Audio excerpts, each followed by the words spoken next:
Un journaliste vient en Guinée, dimanche, me dit, je voudrais vous soumettre à une interview si vous voulez bien, mais excusez-moi, je dois quitter immédiatement Conakry. Je lui fais un peu de boutade. J'ai dit, vous êtes des dictateurs. Vous débarquez alors que j'ai des chefs d'État autour de moi.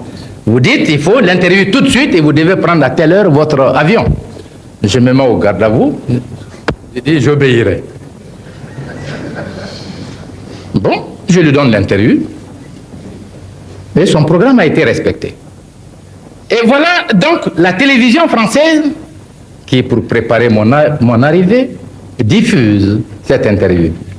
Mais cette même télévision française, alors que je suis l'invité du président de la République française, donne la parole à des Guinéens qui sont ici. Deux questions de valeur. La première, mon appréciation de la presse. Deuxièmement, le problème des femmes françaises, avec sous-question précisant le rôle de cette femme. Lorsque des journalistes connaissent parfaitement la vérité et laissent une fraction de la presse induire en erreur l'opinion sans corriger l'erreur, pour moi, il s'agit de la presse française. Le silence devant le crime a ses implications de responsabilité dans le crime commis. Pas plus tard que l'autre jour, la presse française un journaliste vient en Guinée, dimanche, me dit, je voudrais vous soumettre à une interview si vous voulez bien, mais excusez-moi, je dois quitter immédiatement Conakry. Je lui fais un peu de boutade. J'ai dit, vous êtes des dictateurs. Vous débarquez alors que j'ai des chefs d'État autour de moi. Vous dites, il faut l'interview tout de suite et vous devez prendre à telle heure votre avion. Je me mets au garde à vous. J'ai dit, j'obéirai. Bon, je lui donne l'interview. Et son programme a été respecté. Et voilà donc la télévision française, qui pour préparer mon arrivée, diffuse cette interview. Mais cette même télévision française, alors que je suis l'invité du président de la République française, donne la parole à des Guinéens qui sont ici pour m'insulter. Je ne le ferai jamais à un Français. Ceci dit en passant. Si j'invite le paysan, l'ouvrier français, à plus forte raison le chef de l'État français, il jurera de la dignité. Et le général de Gaulle, avec qui j'avais un divorce idéologique, l'a écrit dans ses mémoires. Il n'a été reçu nulle part mieux qu'à Conakry. Et c'est l'hommage qu'il nous a rendu. J'ai pris mes responsabilités en disant aux Guinéens, quiconque prononcera un mot contre la dignité de la France ou du général de Gaulle, j'ai dit au Mas de régler son compte. Il aura insulté la nation guinéenne. Voilà la conception que j'ai. Et cet homme à qui vous faites le privilège de l'égaler aux représentants de la Guinée, vous payez par son mépris. Il se déclare à vous que lui, il appartenait au gouvernement guinéen, qu'il était ministre des Affaires sociales. C'est sur la bande, écoutez. Un vulgaire inconnu qui n'a jamais appartenu à un gouvernement guinéen, puisque depuis 1957, Dieu merci, je préside aux destinées du gouvernement guinéen. Je le constitue au sein des directions politiques de mon pays. Mais il n'a pas hésité à dire à vous qu'il est ancien membre du gouvernement guinéen. C'est le mépris avec lequel il vous a payé. Donc, quand j'ai dit la presse, ceux qui connaissent la vérité et qui ne veulent pas la rétablir, n'assument-ils pas une certaine responsabilité? Bon. Maintenant, le problème des femmes. Vous avez dit, vous n'avez pas placé sous un angle personnel. Vous avez érigé la défense sous l'angle des droits de l'homme.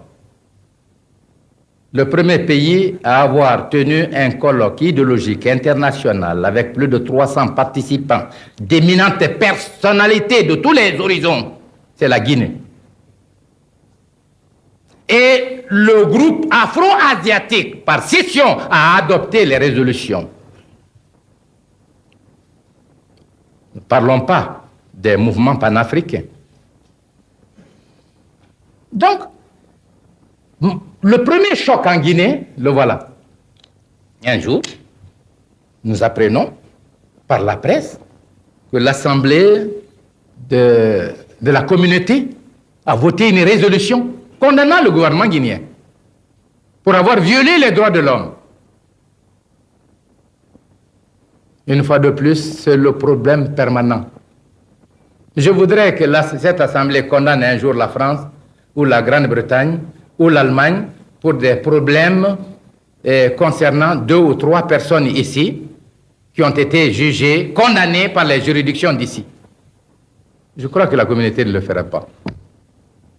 Non, on le fait parce que nous sommes ce que nous sommes. Deuxièmement, ces femmes, à partir de la presse, laissent croire qu'elles sont victimes. Elles sont victimes de quoi? Je voudrais le savoir. Est-ce que leurs maris ont été poursuivis pour délit de presse, pour activité politique? Je voudrais le savoir. Où sont-ils impliqués dans le complot dont la Guinée a été victime? Je voudrais le savoir.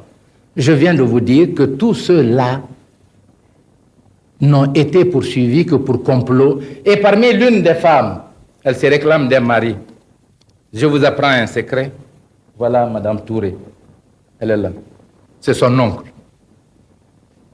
Il s'agit de son oncle, du frère de sa maman.